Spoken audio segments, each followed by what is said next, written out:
We are here on a very special episode of the Jersey Baseball Show this week, where we are talking with Anthony Solometo, one of the top, highest rising high school senior pitcher in the country this year, shooting up the draft charts in the first round in most projected drafts in a couple weeks. Hopefully that takes place for Anthony.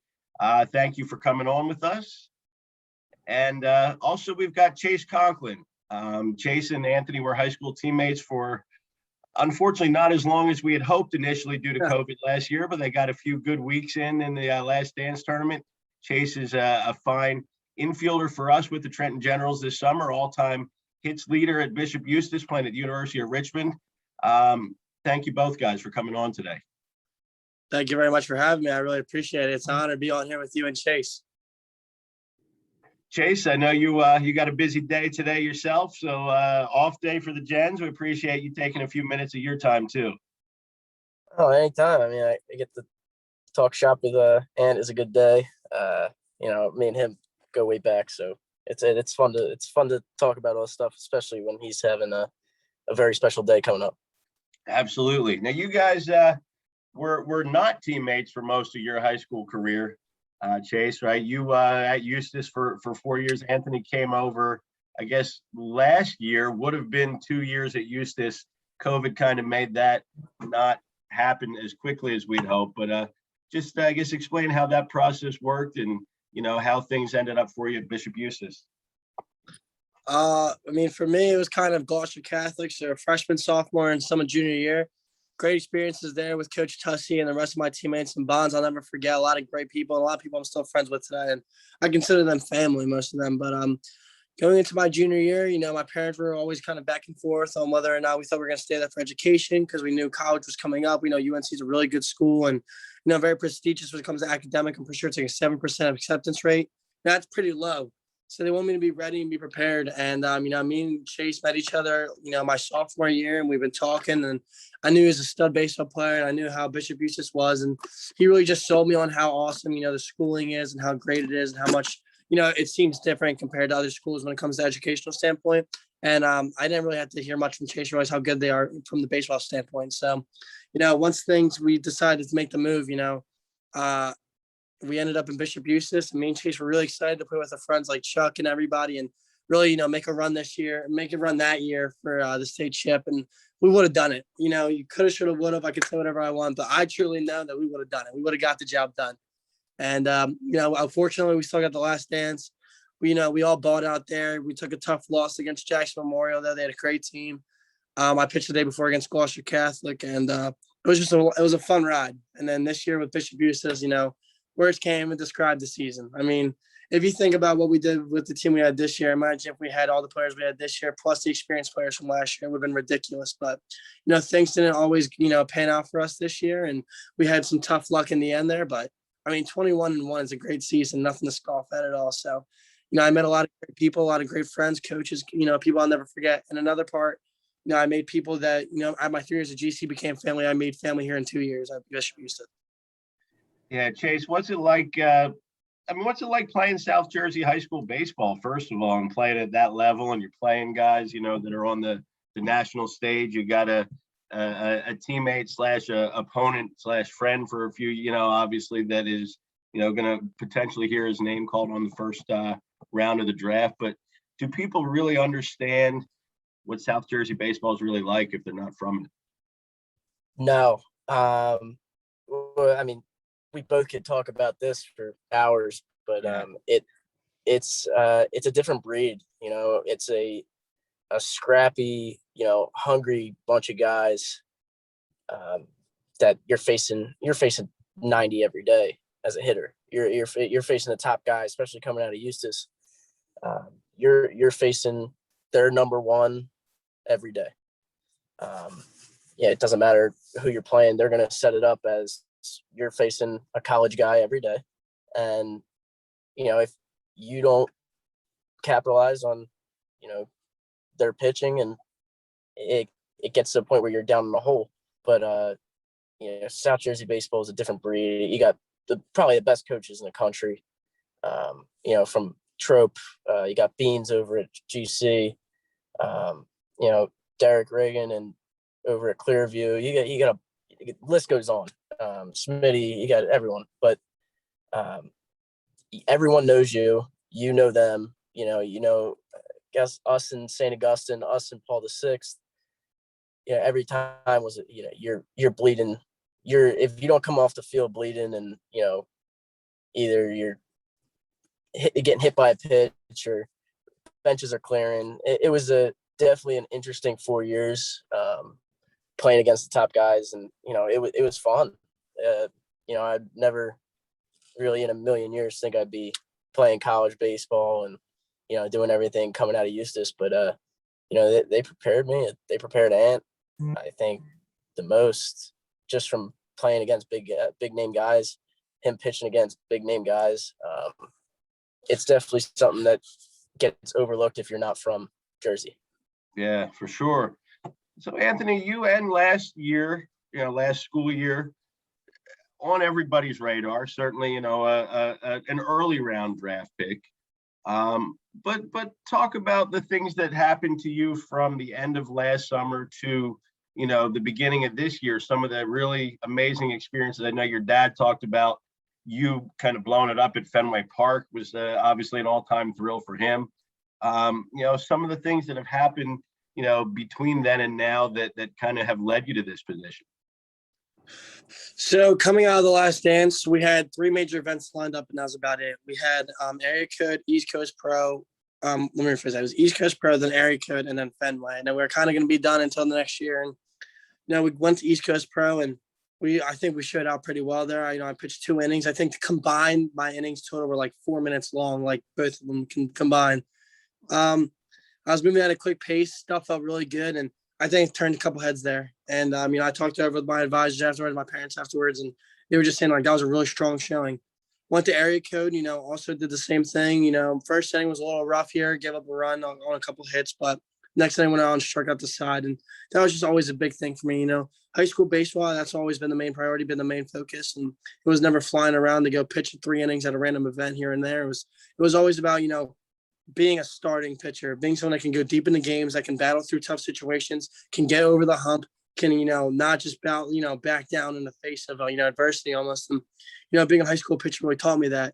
So a lot of those guys there, those kind of like the coaches, everybody was kind of like, oh, you get like 1 run, like, oh man, like it's okay, I'm here for you. But when really in reality, I was kind of like, oh guys, it was 1 run in like 1 inning, like it's fine. Like I just had to settle in, which I did, and I went out there and dominated the next inning. And going into this year, I worked my butt off every single day. Me and my friends, the pitching staff and our catcher Sebastian, we were in there every day at Christian Lee's, just getting the workout in, getting the workouts in. And I was in there with Coach Kulik, working on my form, everything I can, because I knew that this high school season was going to be crucial, and I was going to do everything I can to try and show everybody, put everybody on blast almost, and show everybody who I really am. And that was my goal out there, was to be a top 10 pick. And unfortunately, I didn't get that one last start against Red Bank Catholic, and I really hope that was going to be my final push. But I did everything I could to try and show everybody that I'm the best pitcher around. And you look at the numbers, and it's like somebody's playing like MLB 2K on beginner mode. It's 32 innings, 5 hits allowed the entire year, and maybe we got to go find those 5 guys and sign them. 1 run, a .21 ERA, and a 64-5 strikeout to walk ratio. I mean, that's not things that normally happen. What sticks out about this year the most? Obviously a great team. But was it opening day no-hitter, a couple no-hitters early in the season? What are you going to remember most from this year? I think the thing I remember most from the season is just like the growth, like the coming of age story of our team almost.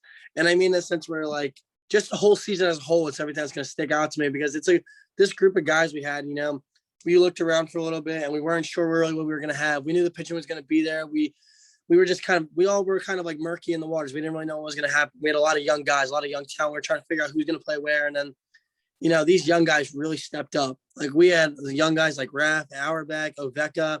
We had so many young guys that are out here playing great. Trey Martin, all these other guys, Matt Augustine, Kirkner, like we knew we had the talent. It was just whether or not it was going to come together. And, the first couple of games, the first game of the season was against Cherry Hill East. We won 3-0. Joe Massey threw a complete game shutout, 1 hitter. absolute gem. And we were all kind of like, oh God, like, are the bats going to be a problem? Like, is this going to be like I go, let's see how this goes. And these young guys just put in so much work all year round. Ian and Dave were at the head of the front with Seabass, and, they were leading the charge. And we all just came together so much as a team that wasn't really clicking very well because we didn't know who was going to be where, to a team that really gelled together and became a huge family and would do anything for one another, had each other's backs. And, the way this whole season went, so I'll never forget, because it really became, instead of just like teammates and strangers, we became like a true family.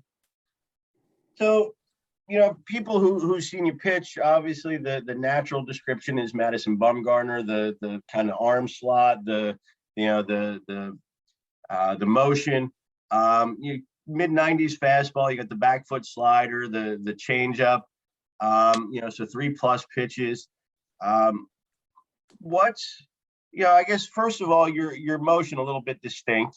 Is that something you've always kind of thrown like that? Did people try to caution you against that at first? And you're like, nah, this is how I throw, and I just go out and dominate. But then also talk about working with Coach Kulik as much as you have, somebody who was, a pro and on the brink of the majors, what he's been able to teach you, as a pitcher, but more than just as a pitcher, as a baseball player.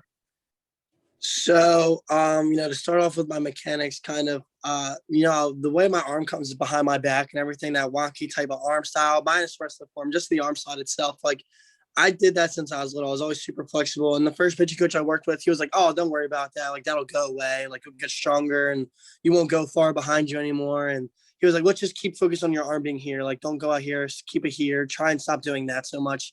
He actually had me doing drills to try and stop that. And, eventually we kind of moved on from there. And, things just kind of got wonky. I turned 11 years old. My dad decided he wanted to take me to a left-handed pitching coach. And we looked up for the round pitching coach, happened to be Ryan Kulik. He worked at the same place my other pitching coach did. Not my first pitching coach, but one I was working with at the time, Joe Del Sandro. And we kind of switched over to Kulik at the same place. And he was kind of like, hey, buddy, like, I don't know who taught you this, a long time ago, but your arm's right here. Like, leave it here. It's comfortable here. It keeps naturally going here, and your arm's staying behind you. Like, don't change that. Just, try and make it work. So it was like a rough period for like a year of trying to get that all to work together, be fluent. And then we just worked on making it fluent, everything in the rest of the body. So before it was very like, generic front part, glove here, and then the arm was out here. So then eventually it became into this huge, windmill type action across my body and equal opposite, everything like that. And we just, manicured it. We took care of it, and we try to make it as clean and polished as possible. And that's what's been the goal's been over the years, because I know with mechanics like this, people are going to question, how is it repeatable?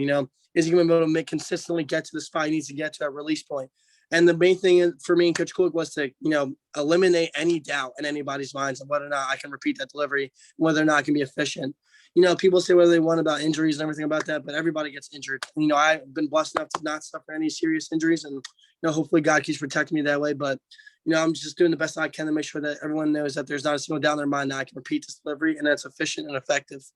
And then when it comes to working with Coach Kulik, like I said before, he, from a mechanical standpoint, has done the world for me. I mean, we've been together for 7 years. It's basically like a really long relationship. I tell everyone he's like my second dad now. And we just get after it 2 times a week for 7 years. I mean, that's pretty crazy. And, when it comes from baseball knowledge, getting one of my baseball IQ, he benefited me a lot with that way. As I got older and the stream of becoming a professional became more real, I was able to pick his brain more and learn more about the lifestyle. But, a big thing, for me is that, Coach Kulik himself was like, he's a killer. Like I said in the interview on TV, like he is a different breed. And I told him the other day, not that it matters that it's coming from me. I didn't mean to pour salt in the wound or anything, but, he's the type of guy that like you expect to be in the majors. Like if injuries didn't like hold him down, then there's no shot that he's not my pitching coach and he's in the MLB playing somewhere, because he just has the makeup and the mental strength that, someone you would expect to be in the majors has. And, that's rubbed off on me. I talked about Sarge Gallen giving me that mental toughness like he gave Zach when I was younger, but, being with Coach Kulik for so long, definitely the mental toughness, rubbed off on me, the ability to, not get nervous, not clinch up, not get real tingly and everything like that.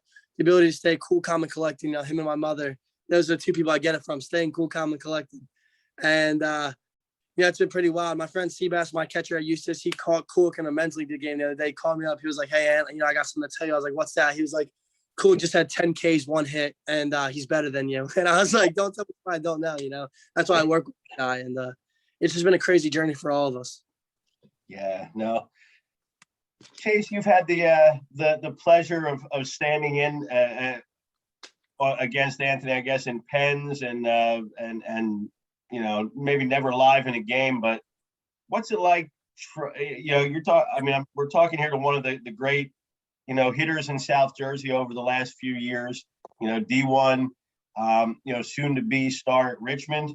What's it like trying to, trying to hit off of this guy from the left side? I mean, it's scary. There's no other way to put it. It's scary. You stand in and, you can't see the ball half the time, especially if he gives you one of his sliders or something from down there. And it's, you can't see it behind his leg and his body, but, it's going to almost hit you and it's going to drop in for a strike. I mean, your natural instinct as a hitter is, you see a pitch inside, you back away a little bit. But you can't against him because you don't know where it's going to drop in. His second scariest pitch would probably be the two seam, coming from 95 from the left side. Again, you can't see it because that's how his windup is, his delivery is. But you have to get your hands out in front, but you just can't. You can't. It's impossible to get there. But I would say he would probably be the hardest pitcher to face that I've ever faced. Either if it's messing around and all, but we went live the first day. I've not met him, but first day that I've seen pitched and hit against him. He went up and in with a two seamer, and I was like, wow. I was like, I thought we were closer than that. I thought we were boys. And he was, and that's what shows you about him. He don't care. Once he's on that mound, it's, he don't care if your brother's best friend, cousins, I know him and his cousin go at it all the time when they go live, and he's a lefty too. And, he don't care. He as soon as he steps on the mound, it's game on.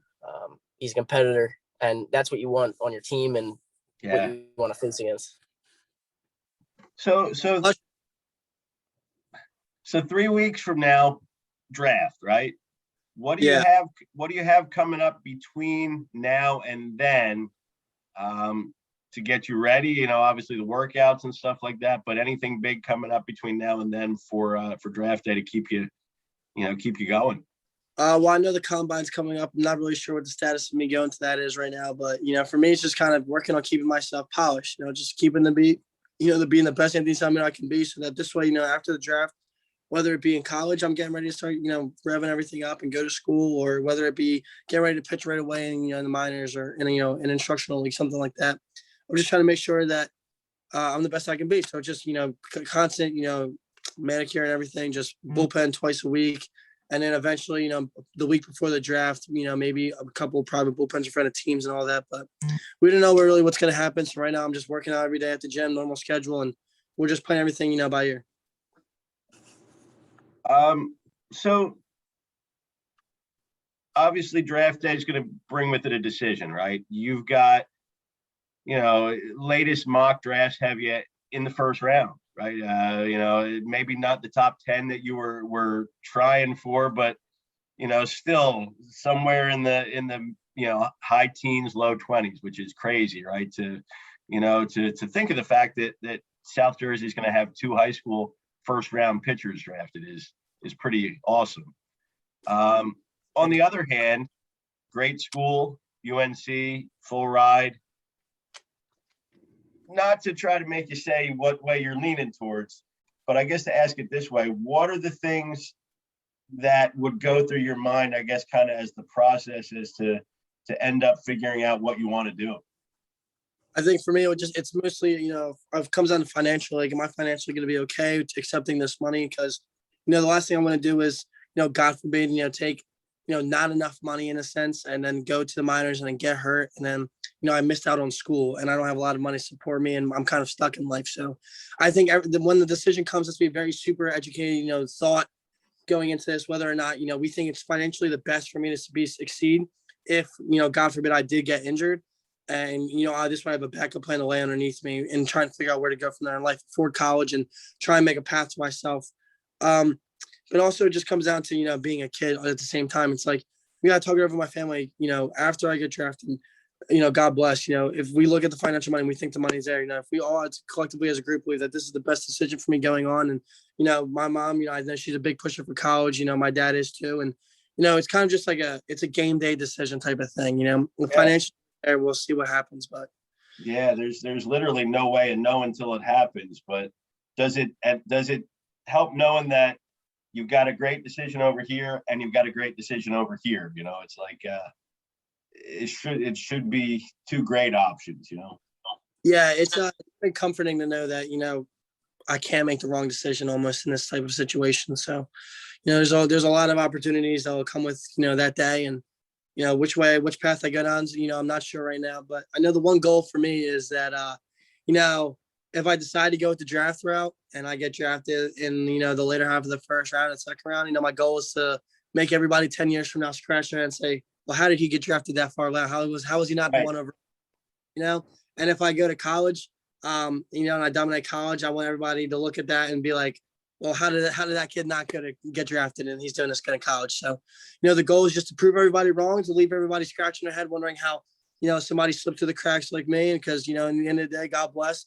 as long as God's with me and I keep doing my part, stay humble, stay healthy and everything I can to be the best athlete I can be. In my opinion, as long as I don't get injured, I'm going to be the best pitcher to ever do it, be the best player to ever do it. And that's just been the goal. Who are you a fan of, Major League, team-wise? Team-wise, I'm a Boston Red Sox fan. Okay. Yeah, I liked them ever since I was little. My dad, when I first started, that explains why your dad was so crazy excited over the Fenway experience then. Yeah, he's a Phillies fan. Everybody else in my family is a Phillies fan. They're like my tied for first. Like they're my hometown team. I love the Phillies, everything about them. I'm only a Red Sox fan though because I watched this 2004 Fates Rewarded World Series tape when they won in 2004. Pretty crazy stuff. Fell in love with Pedro. He's my favorite pitcher of all time. Kurt Schilling's tied up there too for favorite pitcher of all time with the bloody sock and everything. And absolutely in love with the Red Sox. And they're having a pretty good season this year, and so are the Phillies. But Phillies could be a little better right now, but still fun to watch. Chase doesn't have any divided loyalties, right? You're pure Phillies. I'm pure Philly. I'm Philly all day. Yeah. What's it like to see somebody that you are, this close to being this close to having such an amazing decision? I mean, it's got to be pretty awesome. Oh, I mean, I remember talking to him when we first met, and it was always, you're going to UNC. It's your stud, you're going to UNC, and now it's, you're either a first round pick or you're going to UNC. We know standpoint that it was that legit until a couple years, 2 years ago, where it hit us and it was like, hey, he has a shot to make something great of himself. I was always pushing for him to go to UNC just because, you don't see too many high school pitchers get drafted that high. Right. And I'm beyond words proud of him, of everything he's accomplished. I mean, he's come from, that little kid that won state as a freshman for GC, and you're watching at Eustace, you're like, this kid, he's legit. And then he goes out and he ends up being in the first round of a mock draft. It's very I'm taken back by a lot of it just because I know how hard he works. I know how much he wants it. And it shows little kids, especially his family members, his guys that look up to him, kind of that if you work at something, it doesn't have to be baseball, it doesn't even have to be sports. You put your heart and soul into something, and you put in the effort, you put in the time, hours, you can make a name for yourself in anything you do. Yeah, no, kind of pretty cool to hear that, I would imagine, Anthony, from somebody that let's say you look up to. He's a little older than you. Yeah, I didn't think it was gonna be an emotional call like this, Chase. You're making right now, it's crazy. I really appreciate going from somebody to see Chase's leadership every day on the field last year with the Last Dance, and always being almost like a buddy. It's kind of crazy to realize, people that I did look up to, people I still do look up to, and I think are a great role in the game of baseball and do a lot of good things for the game of baseball. To say such nice things about myself, it's, it means a lot. So appreciate it, buddy. Yeah. And, I mean, we had a lot of ups and downs through Last Dance with you and me, but there was a time, I guess it was Cherokee, or was it the other one against Audubon? But there was a time I went up to him and I was like, "You good?" He was like, "Yeah, I'm good." I was like, "All right, let's drop your sack and come on, let's pitch your balls off." And he came out, he struck out the last six, had to get taken out because of pitch count, but he got in a little trouble. You need somebody that can get into his head a little bit, because he spaces out sometimes. He knows it. But he's one of the hard-headed guys that, he's going well. He's gonna keep motoring it. He's a psychopath in the dugout. I'll give him that. Before a game, if you touch him or touch his water bottle, prepare to get a left hook. It's just, he's one of those guys. That's how he is, and that's why he's so good. I could still kill Chuck. This one game, he drank my gallon of water. I told him not to do it. He drank my gallon, messed up the whole day. Oh yeah, Cherokee. Well, Anthony, I guess the Red Sox would be your choice then if you could go anywhere. But anybody that wants me, from being a little kid, obviously a baseball fan, and this being your goal all the way through. When you see younger guys watching, do you feel like that they're looking at you kind of like the way you looked at older guys back then? I mean, you realize the position that you're in now when it comes to that. Well, some of the things, it's weird. Certain situations don't hit you until they hit you. You know what I mean? And like before the season started, I had a couple freshmen come up to me like, "Hey man, I'm really excited to watch you pitch this year. It's gonna be an honor." And I was like, thanks. I really appreciate it. But at the same time, I was like, really? It's me? It's gonna be an honor. I was like, thanks, man. I'm gonna just do the best I can. And there was a time where I wasn't even pitching. We played Cherokee this year, and I had a bunch of kids waiting for autographs afterwards. And before the season, I had signed a bunch of baseballs for these kids for one of my coaches, Coach Cruz's Little League team. And it's crazy that me growing up sitting at the side of a baseball stand and holding out a baseball, or waiting for an autograph from somebody that kids that I can't say aren't that much younger, but 6 years younger than me, 15, not 15 years younger than me, but 12 years younger than me. All these little kids come to me and ask me to sign stuff for them. People DMing me on Instagram to sign stuff for them, getting random things in the mail to sign. It's insane. It's insane to the point where I look at myself in the mirror and I ask God, why me? What did I do to deserve all of this? And it shocks you. People want my signature, something that I write on a paper on a test that teachers probably groan at because oh, this kid's test again. But people want that signature, and it's insane to me. It's so shocking. And I can't thank God enough for the wonderful blessings. And it's just more motivation to me to, make that signature really worth something one day. And I want that signature to be worth, more than anything else on the planet. So I'm just going to work my butt off, but it's just really crazy. And you just got to take a step back and really look around and enjoy everything you have and that you've been blessed with, because there was a chance I couldn't. So there's a chance I still couldn't even been on this planet. And God's blessed me with this amazing experience. So it's been amazing. You talk about amazing and surreal and crazy. I mean, having 40, 50 scouts per game coming to watch you throw, what is that, what is that even like, first of all, and how do you block that out and keep that tunnel on doing what you're supposed to do? From an outsider off the field perspective, I think for me, it's crazy to see all these scouts come watch me pitch, because I remember being little at the Cannon River Sharks game. I mean, if you're from South Jersey, everybody remembers being at that River Sharks game with Mondale versus Groom. Everybody and their mother was there. There's not a team that plays baseball in South Jersey that wasn't at that game. And I remember being there sitting behind the scouts oh my God, Groom just hit 97, freaking out, going crazy. All those scouts are there. It's mind-blowing. And then, to think about the fact that, that many scouts are also there to see me pitch. That's wild. It's insane. It's crazy. It's surreal. it doesn't seem real at all. It seems like, some I played in a video game one day and that will be the show when I was getting drafted in the show and stuff like that. Like, it just doesn't seem real that's actually happening to me in real life. And then, on the field and stuff, blocking them out, that's not a challenge for me. I'm competitive. The second I lace up the cleats, the second I wake up in the morning and I know that I'm starting, all bets are off. I'm off my phone. I'm just straightly focused and visualizing success, which is absolutely destroying the other team. And just get quiet and get into myself. And nobody's going to stop me from achieving my goal, which is to get my team to W no matter what happens, no matter what I got to go through. So, they just kind of get to, witness, the ferocity that comes out to me when it comes to game day and, how focused and laser focused and locked in I am when the game day comes. Absolutely. Well, everybody, thank you so much for today. Anthony Solometo. Again, hopefully less than 3 weeks, we hear the great news on July 11th. Realizing your dreams.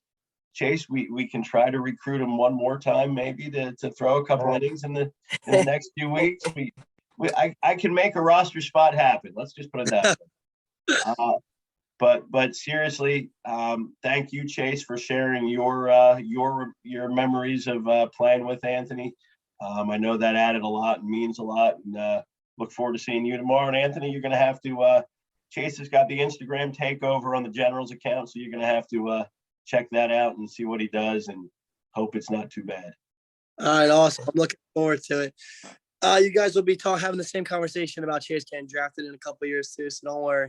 That's all right, because now I got your email. You'll be back on the call for that. Exactly. I'll be right back on the call. Awesome. Thanks, guys.